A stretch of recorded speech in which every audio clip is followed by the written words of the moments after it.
Olá pessoal, eu sou o Edígio, acadêmico de Física da Unicentro, e hoje eu vou falar sobre a radiação no corpo negro.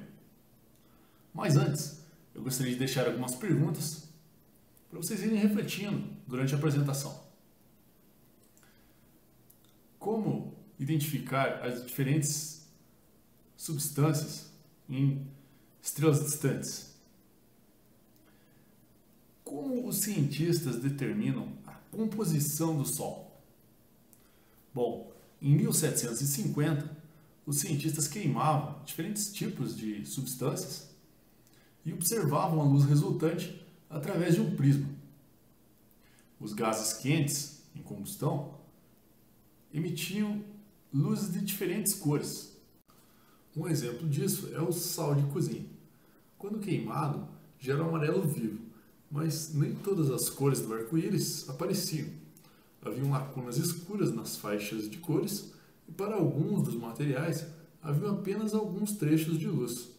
Com isso, em 1820, eles já tinham percebido que os espectros eram uma excelente forma de detectar e identificar pequenas quantidades de um elemento em pó levado à chama.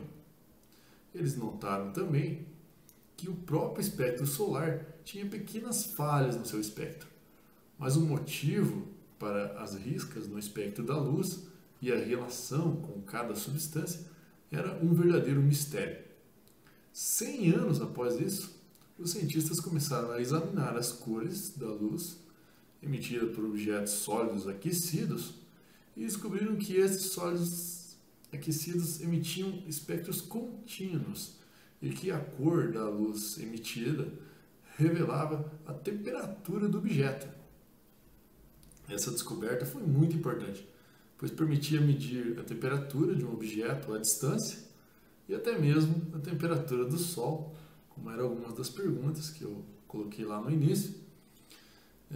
Mas explicando um pouquinho melhor o que são espectros. Eles são os valores de comprimento de onda, que a gente vai chamar de lambda, emitido por uma fonte luminosa, sendo que eles podem ter espectros contínuos ou discretos, onde os contínuos são aqueles emitidos por objetos quentes, que são emissores de luz própria, por exemplo, as estrelas, uma lâmpada incandescente. Esses objetos emitem luz em todos os comprimentos de ondas possíveis na faixa da luz visível, como você pode ver na imagem. Então, já o espectro discreto são aqueles emitidos por tubos de descarga de gás, e eles contêm apenas alguns comprimentos de onda e formam as linhas que chamamos de linhas espectrais, como você pode ver na imagem.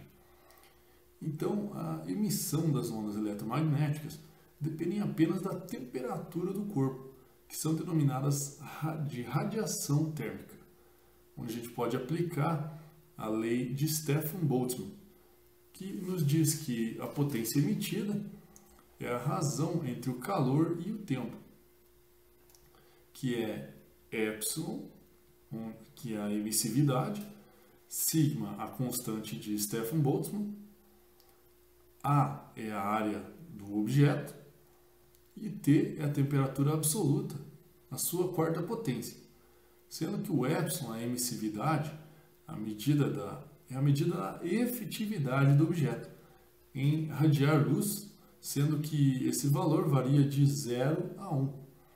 Um objeto que absorva perfeitamente a radiação terá como valor de E igual a 1. Esse objeto será um corpo negro. E a radiação térmica emitida por esse objeto é chamada de radiação de corpo negro. Um exemplo aproximado disso pode ser um pedaço de carvão. E o corpo negro possui algumas características, né? Então, vou citar agora 3 características do espectro do corpo negro. Uma é o espectro emitido depende apenas da temperatura e não do material que é feito. Segunda é que quanto maior a temperatura, maior será a radiação em todo o espectro. Terceira, quanto maior a temperatura, menor será o comprimento de onda de pico do espectro. que pode ser calculada pela lei de Young, que segue aqui na imagem.